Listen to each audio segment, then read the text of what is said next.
Telangana assembly ఎన్నికల్లో గెలిచిన తర్వాత కాంగ్రెస్ శ్రేణుల్లో కొత్త ఉత్సాహం ఉరకలెత్తుతుంది.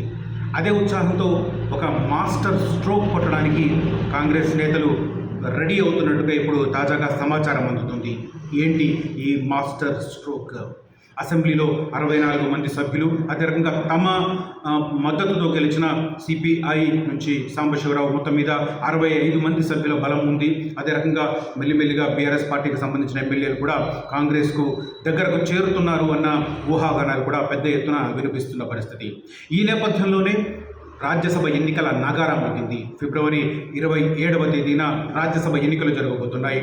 తెలంగాణ నుంచి రాజ్యసభకు ప్రాతినిధ్యం వహిస్తున్న 3 సభ్యత్వం ఏప్రిల్ 2వ తేదీన ముగియబోతోంది. వారికి సంబంధించిన రీప్లేస్మెంట్ కోసం ఈ ఎన్నికలు జరుగుతున్నాయని చెప్పుకోవచ్చు.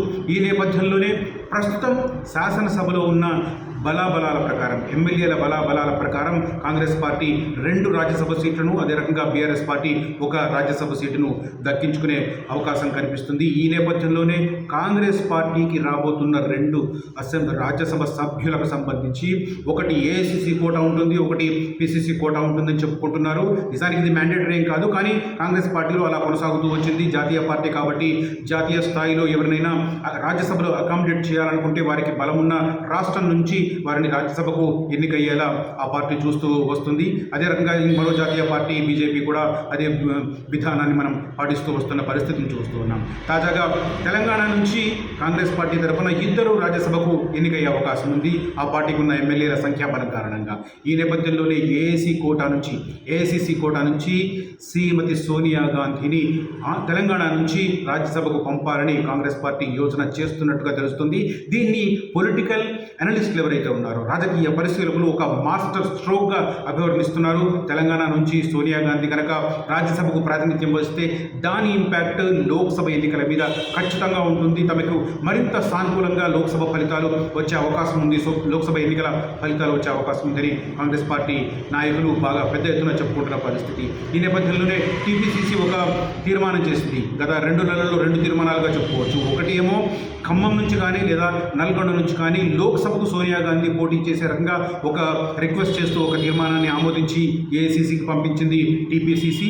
అదే రకంగా రీసెంట్గా రాజ్యసభకు సంబంధించి 2 స్థానాలలో ఒక స్థానం నుంచి సోనియా గాంధీ తెలంగాణ నుంచి రాజ్యసభకు వెళ్లారని కోరుతూ మరొక ప్రతిపాదనను కూడా ఏఐసిసి ముందుంచిన పరిస్థితి కనిపిస్తుంది. దీన్ని మాస్టర్ స్ట్రోక్గా చెప్పుకుంటున్నారు.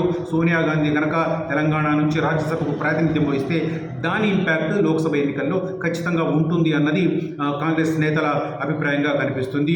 అదే రకంగా దీనికి సంబంధించి ఎప్పటి వరకు తేలే అవకాశం ఉందని కూడా మనకు అంచనా వేయవచ్చు. ఎందుకంటే ఫిబ్రవరి 8వ తేదీన రాజ్యసభ ఎన్నికలకు సంబంధించి నిన్ననే దానికి సంబంధించిన షెడ్యూల్ అనౌన్స్ చేశారు. నోటిఫికేషన్ మాత్రం ఫిబ్రవరి 8వ తేదీన వెలువడుతుంది. ఫిబ్రవరి 15వ తేదీ వరకు నామినేషన్ల ప్రక్రియ కొనసాగుతుంది.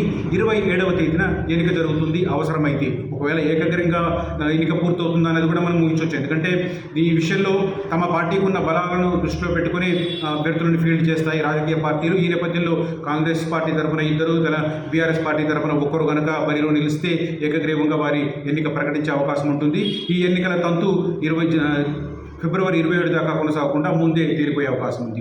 ఈ నేపథ్యంలోనే సోనియా గాంధీ తెలంగాణ నుంచి పోటీ చేస్తుందా లేదా అన్న విషయం కూడా ఫిబ్రవరి 15వ తేదీ కల్లా తేలే అవకాశం ఉంది. ఆ రోజు కనుక ఆమె నామినేషన్ వేయకపోతే అంతే సంగతులు అనుకోవచ్చు.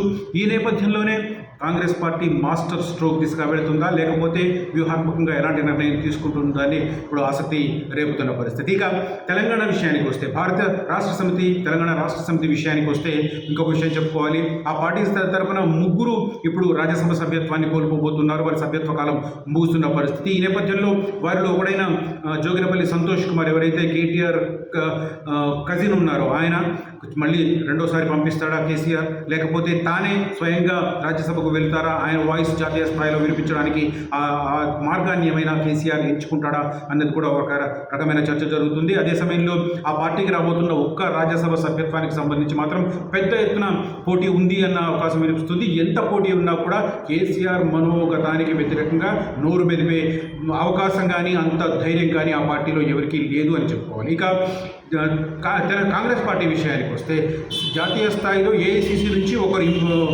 దిగుమతి అవుతారు. ఇక పక్కన పెడితే ఇంకొక స్థానం మాత్రం పిసిసి స్థాయిలో ఉంటుంది. ఈ టికెట్ కోసం మాత్రం పెద్ద ఎత్తున పోటీ ఉన్న పరిస్థితి కనిపిస్తుంది.